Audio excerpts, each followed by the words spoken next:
khata'un man istadbara al-imam al-qiblah wal imam yakhtub. Ini di antara kesalahan, ada sebagian jamaah itu membelakangi imam dan khatib, membelakangi imam yang sedang khutbah, membelakangi kiblat, yakni menghadap ke belakang. Qala Ibnu Qayyim fi hadi Nabi sallallahu alaihi wasallam wa ashabihi fi khutbatil Jumu'ah. Berkata Ibnu Qayyim tentang petunjuk Nabi sallallahu alaihi wasallam dan para sahabatnya tentang khutbah Jumat dalam kitab Zadul Ma'ad. Wa kana idza khataba qa'iman fil jumu'ati istadara ashabuhu ilayhi biwujuhihim wa kana wajhuhu qibalahum fi waqtil khutbah. Maka apabila Nabi SAW khutbah Jumat, maka seluruh para sahabat menghadapkan wajahnya kepada Nabi SAW. Begitu pula wajahnya Nabi SAW menghadap kepada jamaah waktu khutbah. Wa yulahadu anna ba'd al-musallin ya'tamidu 'ala jidar aw 'amud fil masjid mustadbirin al-qibla wa wajh khatib al-jum'ah. Wal 'ajab min haula. Tapi ada sebagian orang yang hadir, mereka sengaja bersandar pada tembok atau tiang masjid, ya, maka dia membelakangi kiblat. Ini loh misalnya ya kawan, ini tiang ini ya kawan. Bisa ada orang duduk di situ di tiang menghadap ke belakang, membelakangi kiblat. Iya, sana kiblat, dia membelakangi kiblat. Ini nggak boleh ya kawan. Fa inna syar'a adzina lil khatib an yastadbir al-qiblah. Adapun syariat mengizinkan kepada khatib ketika khutbah untuk membelakangi kiblat, liwajih al-musallin, agar dia ketika khutbah berbicara itu menghadap kepada jamaah musallin yang akan salat Jumat itu, yu'athiru fihim, dan menyampaikan nasihat yang membekas kepada mereka, ya'muruhum, dan menyuruh kepada mereka kepada yang ma'ruf, wa yanhahum, dan melarang mereka dari kemungkaran. Wa 'ala ar-raghmi min hadha fa inna hadha as-sinf la yanzur ila hadhihi al-hikmah. Maka walaupun demikian, ada sebagian kelompok ini yang membelakangi khatib, dia tidak melihat hikmah ini, wala yaltafitu ilaiha, dan tidak noleh sama sekali pada hikmah ini. Wa ghalibu haula la yantabihuna lil khatib. Kebanyakan dari mereka tidak memperhatikan khatib, wala yadnuna minhu, dan mereka tidak mendekat ke arah khatib. Wala haula wala quwwata illa billahil aliyil azim.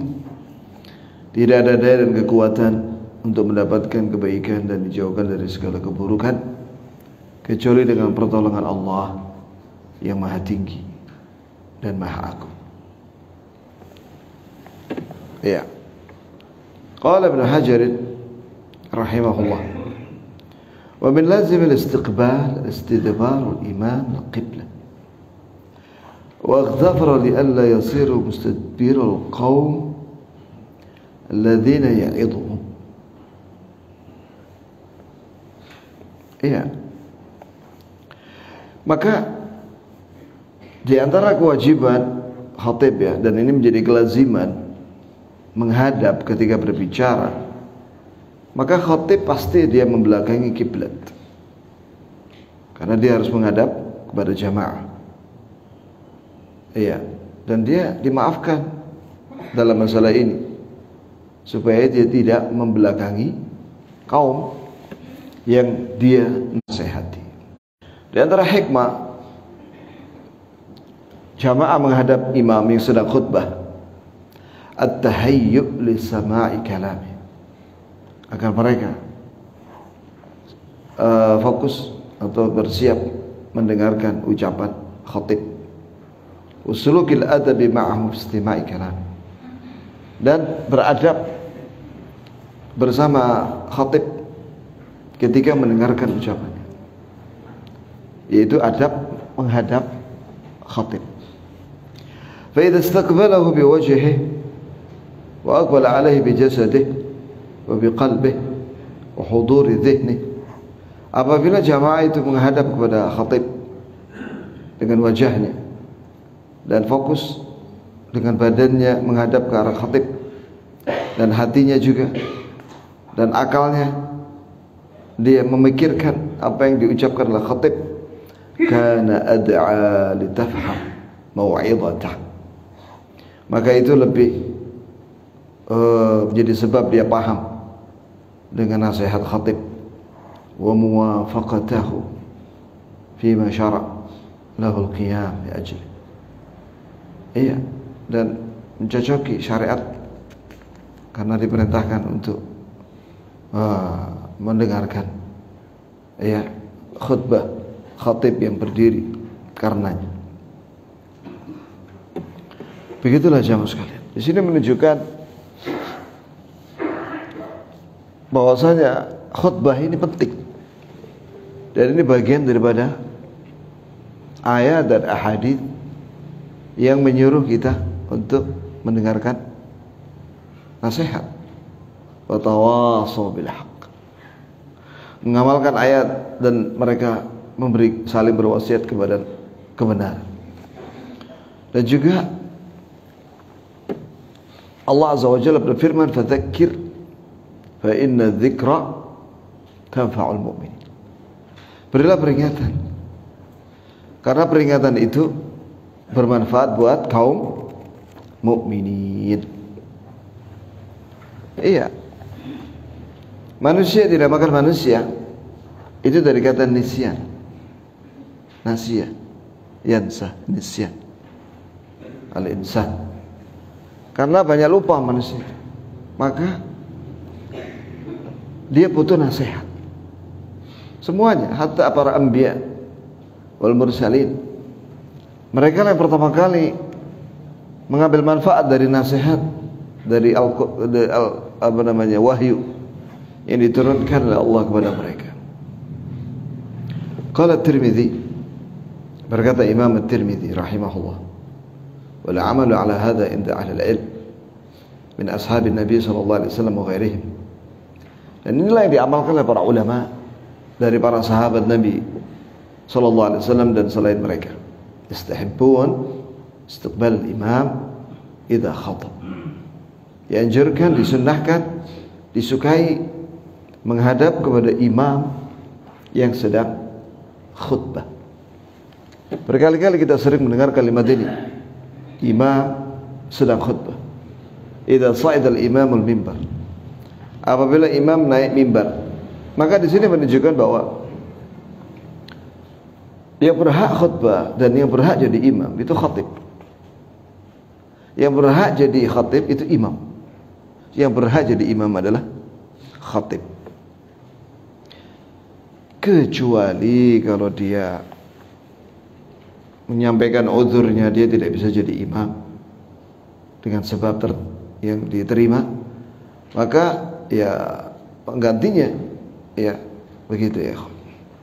Wa huwa qaulul a'immatul arba'ah, dan ini adalah pendapat para imam yang empat, yaitu Abu Hanifah, Malik, Syafi'i, Ahmad, wa Sufyan ats-Tsauri, dan ini pendapatnya Imam Sufyan ats-Tsauri, yaitu imam Ahlul Kufah, imam Ahlul Kufah, penduduk Kufah, wal Auza'i, dan Imam Al-Auza'i, imam Ahlul Syam ya di zamannya, wa Ishaq ibn Rahawai, gurunya Imam Bukhari. Qala Al-Athram rahimahullah, qultu li Abi Abdullah Ahmad bin Hanbal, kata Athram Aku pernah bertanya kepada Abu Abdullah Imam Ahmad bin Hanbal rahimahullah. Yaqulu al-imam mutaba'idan fa idza aradta فإذا أردت أن أنحرف إليه حولت وجهي عن القبلة قال نعم أنحرف إليه ya. Yani apabila posisi imam yang sedang khutbah itu jauh, ya, jauh, maka ini jauh dari orang yang misalnya dari penanya ini. Ketika duduk dia dapat tempat yang jauh dari imam. Maka aku kalau duduk lurus maka aku menghadap ke arah tembok. Apakah boleh saya menghadapkan wajahku ke arah imam? Jadi dia misalnya duduk di sana ya. Maka dia bolehkah miring gini menghadap ke arah khatib? Ya. Atau ke arah kiblat? Posisi khatib itu, faqala na'am tanharif ilai. Iya, kamu miringkan wajahmu ke arah khatib itu yang sedang khutbah. Wa qala San'ani fi istiqbal an-nas al-khatib. Berkata khatib Imam As-San'ani yang ngarang buku apa? Subulus Salam. Ya. Baik. Tentang pembahasan manusia, yakni para jamaah menghadap kepada khatib, muwajihin lahu, menghadap ke dia, amrun mustamir, itu terus menerus ketika sedang khutbah. Wa huwa fi hukmil mujma' alaih, ini merupakan kesepakatan ya para ulama. Wa jazama bi wujubihi Abu Thayyib min asy-Syafi'iyah, bahkan wajib menurut pendapat Abu Thayyib dari kalangan madhab Syafi'iyah, sebagaimana disebutkan dalam kitabnya Subulus Salam.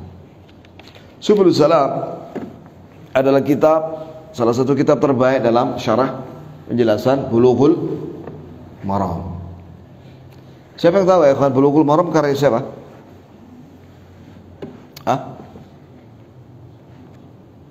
Bulughul Maram min adillatil ahkam, itu kitab fikih ya, karya Ibn Hajar Al-Asqalani. Nah, barangkali kalau sudah habis kitab ini kita mengkaji Bulughul Maram, insya, karena ini Rabu subuh ini spesial fikih. Nah, tapi syarahnya bukan syarah San'ani, kita pakai syarahnya Syekh Muhammad bin Saleh Al-Utsaimin. Insya Allah.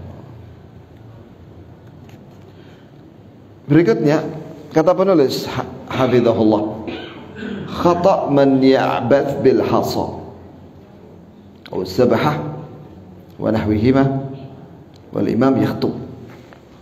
Di antara kesalahan adalah yaitu main-main dengan kerikil atau alat tasbih. Antum tahu alat tasbih kan? Ya. Padahal imam sedang khutbah. Ini khatib sedang khutbah. Dia cetak. Ya. Afdalnya dia tidak berzikir wala tidak cetak. Tapi dia mendengarkan apa? Khutbah. Atlaqan Nabi sallallahu alaihi wasallam al-laghwa wa huwa al-mutrah min al-qawl wa ma yanbaghi an yulgha ala kalimah amsir. Perhatikan bahwa Nabi sallallahu alaihi wasallam menyatakan bahwa orang yang mengucapkan diamlah ketika khatib sedang khutbah, maka dia telah sia-sia mengucapkan kalimat yang sia-sia, menyebabkan pahala Jumatnya sia-sia. Allati yaquluha al-musalli yawmal jumu'ah li akhi al-mutakallim. Padahal dia ketika mengucapkan diamlah itu dia berbicara kepada orang yang sedang ngobrol. ketika khatib sedang khutbah wal imam yakhutub. Itu aja Nabi bilang dia telah melakukan perbuatan atau ucapan yang sia-sia. Dan itu sudah pernah dibahas bahwa sia-sia di sini maknanya, salah satu maknanya apa? Dia tidak mendapatkan pahala Jumat. Wa atlaqal lagwa 'alal fi'l. Begitu pula lagu sia-sia ini termasuk perbuatan sia-sia yang menyebabkan pahalanya hilang pada perbuatan juga. Ya.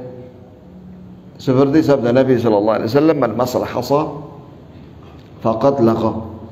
Barang siapa yang menyentuh kerikil, main-main dengan kerikil gitu ketika khatib sedang khutbah, maka dia telah sia-sia. Ini hadis sahih riwayat Muslim.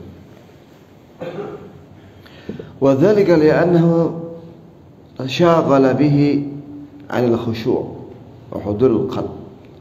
Yang demikian itu karena dia bermain-main, ya, lalai dari khusyuk dan lalai dari menghadirkan hati ketika khutbah. Yulhaqu bimasil hasa abadhu al-musallin wa tashaghulu bis-sabah. Termasuk di sini adalah seorang yang sibuk dengan tasbih. Jadi tasbihnya diputer terus ya, padahal sedang khutbah. Ini sia-sia. Awal mafatih, atau sibuk main-main kunci sepeda motor atau kunci mobil, wa nahwihi, dan yang semisal. Kalau zaman sekarang main HP. Khatib ini sedang khutbah main game online tak no? Sia-sia. Atau jawab WA. Sia-sia deh. Jangan menjawab WA, nanti aja WA itu. Atau transaksi. Tidak sah transaksinya. Sudah transaksinya tidak sah, online, begitu pula nggak dapat pahala Jumat ya. Wallahi di sini pentingnya ngaji ya. Kemudian di sini di antara kesalahan jamaah adalah takhatti ar-riqab atau takhatta ar-riqab wa idza'in nas yaumul jumu'ah. Itu melangkai lehernya orang. Dia melangkai lehernya. Dia jalan dari belakang sampai ke depan, melewati lehernya orang, melangkai orang, dan menyakiti manusia pada hari Jumat. Ulika ghufran ma bain al-jum'atayn min ad-dunub fi hadits Salman al-Farisi as-sabiq ala majmu'ati khisal minha thumma rah falam yufarriq bain ithnain. Yakni di antara syarat seorang mendapatkan pahala Jumat yang sangat besar itu satu langkahnya sama dengan ibadah setahun. Siangnya puasa, malamnya apa? Qiyamul Lail. Ya, dalam hadis Salman al-Farisi, apa di antara syaratnya? Dia tidak memisahkan di antara dua orang yang sedang duduk. Ini dia tidak ngusir orang yang sedang duduk. Misalnya dia mengatakan, sana, kamu sana. Nah itu, atau melangkai keduanya. Nah itu menyakiti ya kawan. Coba perhatikan ya kawan. Inilah Islam. Sampai dalam masalah masuk masjid, melangkai lehernya orang dan menyakiti itu tidak boleh. Apalagi terorisme. Paham ya? Jadi kalau ada orang mengatakan bahwa Islam mengajarkan terorisme, maka kita katakan subhanallah. Ada buhtanun 'adzim.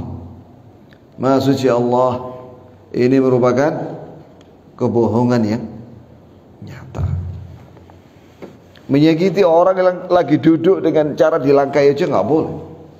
Ngusir-ngusir orang yang sedang duduk, itu aja nggak boleh. Itu menyakiti, apalagi terorisme. Rasulullah sallallahu alaihi wasallam. Wa fi hadits Abi Sa'id falam yalgha wa lam yajhal hatta yansarif al-imam.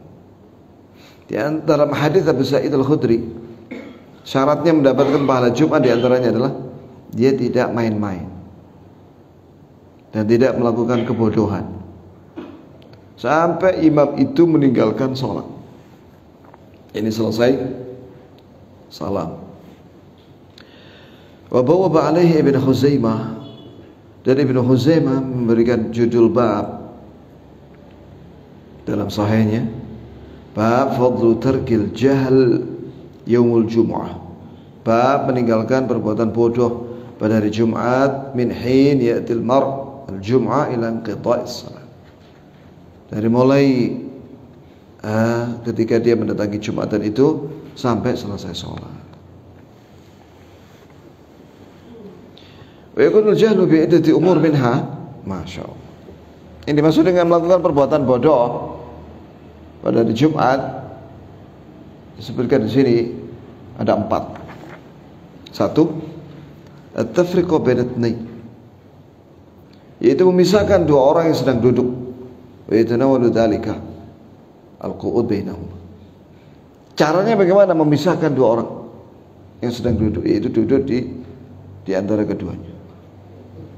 Moro-moro mendesak orang yang sedang duduk itu, dia duduk di tengah-tengah.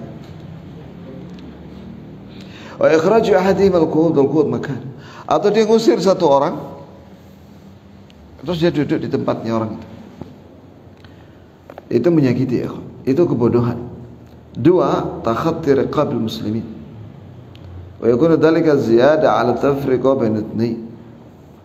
Ya. Ini yaitu melangkai lehernya, melangkai pundak-pundaknya orang-orang jamaah yang sedang duduk itu. Jelas ini lebih daripada memisahkan dua orang. Yaitu bi raf'i rijlil mutakhatti 'ala ru'usihima. Itu orang itu mengangkat kakinya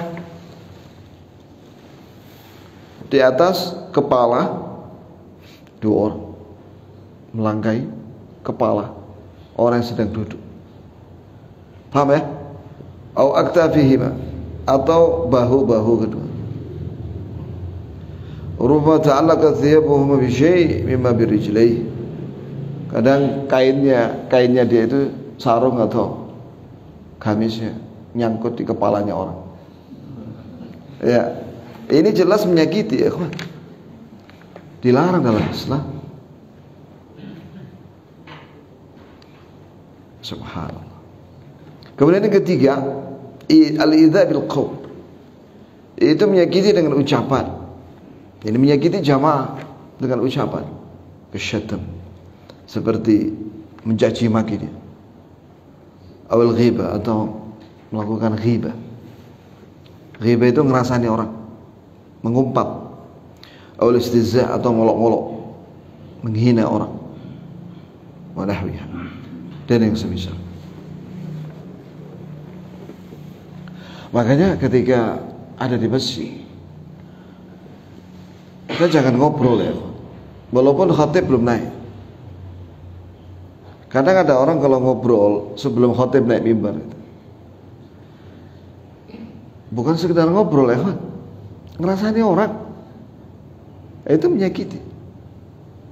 Atau ngolok-ngolok orang yang diajak ngobrol. Pernah itu sampai diumumkan sama takmir, ya, para jamaah sebaiknya sibuk masing-masing dengan baca Quran, zikir, ya, jangan mengganggu orang yang sedang baca Quran, gitu ya. Bal ishmalul jahl, bahkan ini ya, jadi itu yang ketiga. Yang keempat, termasuk kebodohan dalam Jumatan, muqatalatun nas, menyerang manusia, menyerang, kelahi, walau fi atna'i tariqihil masjid, walaupun dia sedang berjalan menuju masjid. Allah musta'an. Menyakiti orang dengan cara ngajak kelahi di jalan, mau Jumatan, fa yatlubu mimman dakhala masjid wa lam yajid makanan yajlis. ولم يجد مكان ألا يقيم غيره ليجلس مكان بل يطلب التوسيع. Maka ketika dia datang ke masjid, tempat sudah penuh, tapi ada kelonggaran, mungkin karena orang itu duduknya agak lebar gitu ya, maka dia minta izin supaya tausiah, ini agak geser-geser. Nah, kalau geser-geser itu boleh, ya. Pengertian lah. Jadi misalnya kalau ada orang duduknya itu longgar-longgar gitu ya kan, terus ada orang datang, ya kasih tempat kan, kasih tempat untuk sholat sunnah tahiyatul masjid, kemudian dia duduk di situ, begitu ya. Idza qila lakum tafassahu, ya, fafsahu yafsahillahu lakum. Jika dikatakan pada kalian geser-geserlah kalian, beri kesempatan yang datang belakangan, kemudian maka lakukan itu, geserlah kalian, memberi keluasan pada orang yang datang, maka Allah akan meluaskan untuk kalian rahmatnya, kebaikannya, dan seterusnya. Demikian ya ikhwan. Sekarang ini jam 5.30 terbit matahari. 10 menit berikutnya sholat syuruk. Ada pertanyaan kah? Barakallah li wa lakum.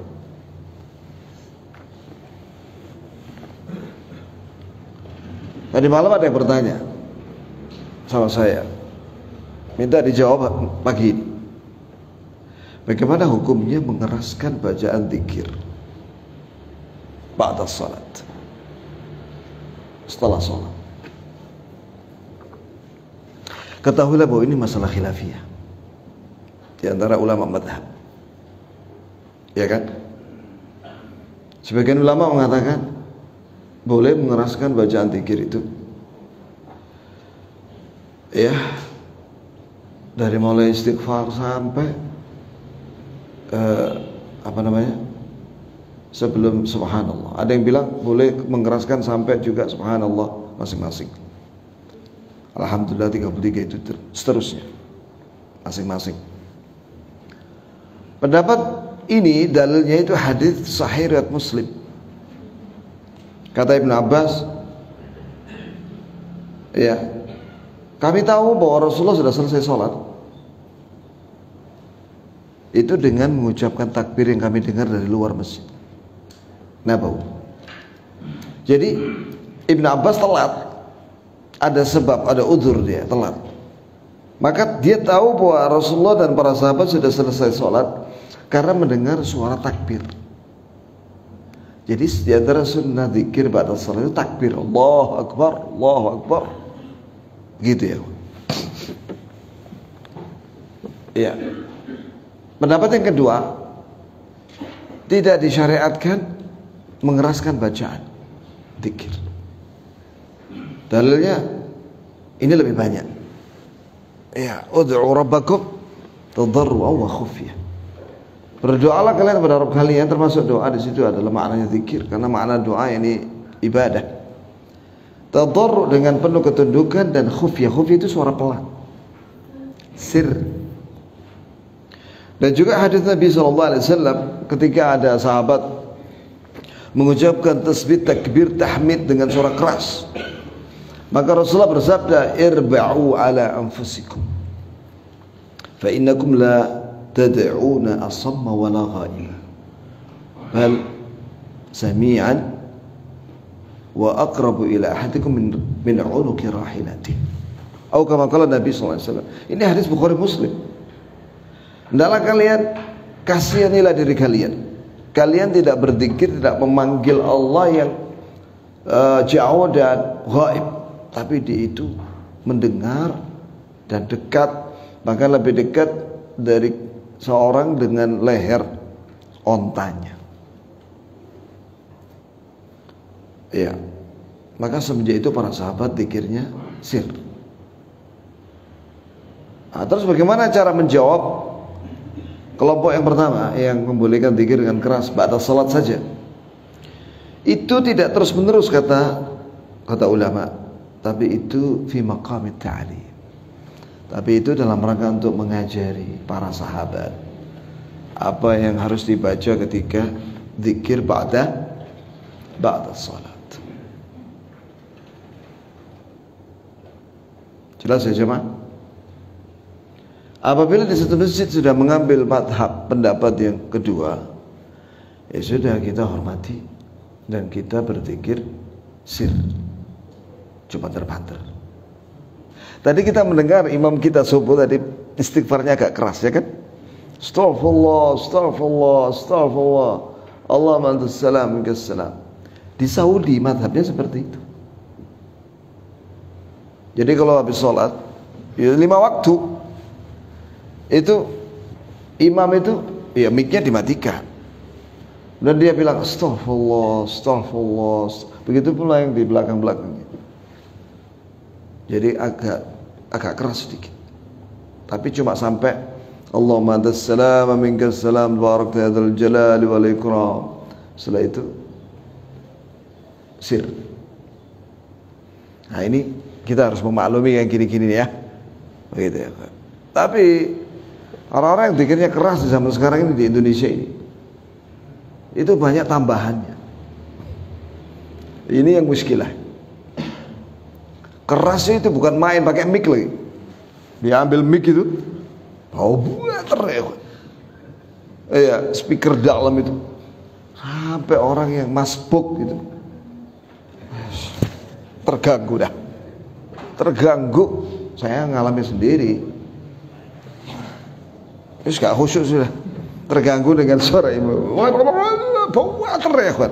Ya. Dan lagi bacaan zikirnya itu banyak tambahan-tambahannya, ngarang-ngarang diri.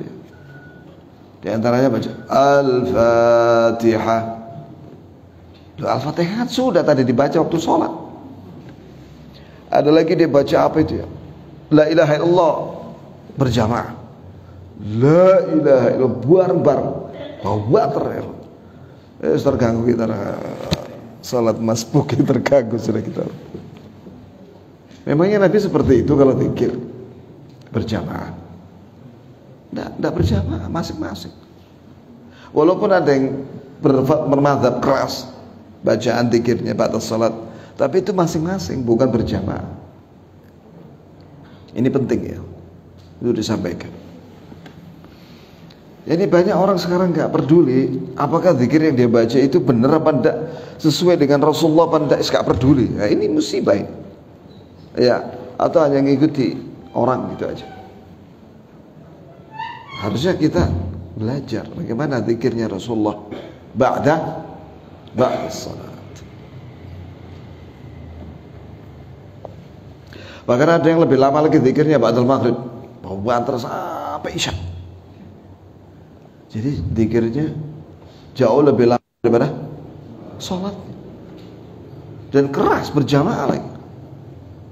Bahkan sampai getar-getar zikir. Awalnya la ilaha illallah bersama-sama. Setelah itu illallah, illallah, illallah. Setelah itu Allah, Allah, Allah bareng. Setelah itu hu sampai isya. Setelah itu azan, pulang mereka, enggak sholat. Ada yang bilang sama saya lihat sendiri Ustaz. Zikirnya sampai isya. Ketika masuk isya, pulang mereka. Enggak sholat isya. Ya apa coba? Dan yang lebih menyedihkan lagi, zikir berjamaah itu di stadion, di lapangan, ribuan orang dengan mengucapkan kalimat madad ya Rasulullah, aku minta bantuanmu wahai Rasulullah. Syirik. Kalau itu bukan syirik, lalu apa makna syirik? Syirik besar, itu memalingkan ibadah dan doa kepada selain Allah. Itu syirik, makna syirik. Memangnya Rasulullah bisa membantu kita sekarang ini kalau kita meminta bantuan? Jawab ya kawan, tidak bisa. Dia bukan Tuhan kok. Mana bisa dia Rasulullah bantu kita sekarang? Kalau orang mengucapkan madad ya Rasulullah, tidak bisa. Apalagi dia bilang, saya melihat Rasulullah datang. Begini. Para ulama di Madinah itu loh, tidak pernah mereka ngisi di Masjid Nabawi. Tidak pernah melihat Rasulullah muncul di Masjid Nabawi. Ini orang datang dari Yaman ke Indonesia. Ketika melakukan pujian-pujian terhadap Rasulullah, dia bilang, aku melihat Rasulullah datang. Kadzab, pembohong besar. Mana dalilnya? Orang kalau sudah mati itu tidak akan balik ke dunia, baik nyawa atau jasadnya. Kadzab, gak ada dalilnya itu yang sahih. Iya. Wah, kalau misalnya Rasulullah balik ke dunia rohnya, pasti mengunjungi Fatimah, anaknya kan. Waktu itu masih hidup, mengunjungi Abu Bakar, Umar. Bahkan musyawarah dengan Abu Bakar masalah perang melawan murtad itu. Ya, musyawarah itu. Perang orang murtad atau yang enggak bayar zakat, atau perang melawan Romawi, rapat meeting. Nah, kalau Rasul hadir kan begitu. Mana ada Abu Bakar mengatakan Rasulullah datang lagi. Anehnya banyak orang nggak mau tahu masalah ini dan percaya dengan omongannya orang itu. Musibah ya. Musibah. Maka di sini pentingnya ngaji dengan orang yang terpercaya, bukan dengan orang kadzab, pendusta, bohong. Dan dia mengatakan, saya datang ini karena diutus sama Rasulullah. Bohongnya lah double saudara ini. Mana ada Rasulullah ngutus dia ke Indonesia, bahkan menyebut nama Indonesia. Mana tahu Rasulullah ada negara Indonesia ya? Orang kayak itu dipercaya. Allah musta'an. Kalau dalam ilmu hadis, pembohong itu hadisnya palsu. Jadi salah satu orang yang ditolak, rawi ditolak dari hadisnya adalah kadzab. Itu jarah celaan paling kuat, sehingga tidak boleh diterima ucapannya. In ja'akum fasiqun binaba'in fatabayyanu. Jika ada orang fasik bawa berita, teliti beritanya, jangan langsung diterima. Terus mereka membawa rambut dan apa itu? Rambutnya Rasulullah. Aku menciumnya wangi katanya. Rambutnya siapa itu? Iya. Memangnya rambutnya Rasul masih ada yang nyimpan? Sudah nggak ada, hilang sudah. Kata Syekh Saleh Al-Fauzan ketika ditanya apakah masih ada rambutnya Rasulullah zaman sekarang, nggak ada. Bohong itu. Itu rambutnya siapa itu? Nenek-nenek itu. Panjang rambutnya. Katanya rambutnya Rasulullah panjang ya kawan. Mana ada Rasulullah rambutnya segini yang disimpan itu, putih lagi warnanya. Rasulullah itu rambutnya paling panjang setelinga atau sebahu. Loh ini panjang sampai ini ikut rambutnya nenek sopo itu. Dibilang rambutnya Rasulullah. Kadzab. Banyak sekali kebohongan di zaman sekarang ini. Subhanakallahumma bihamdik, asyhadu an la ilaha illa anta, astaghfiruka wa atubu ilaik. Assalamualaikum warahmatullahi wabarakatuh.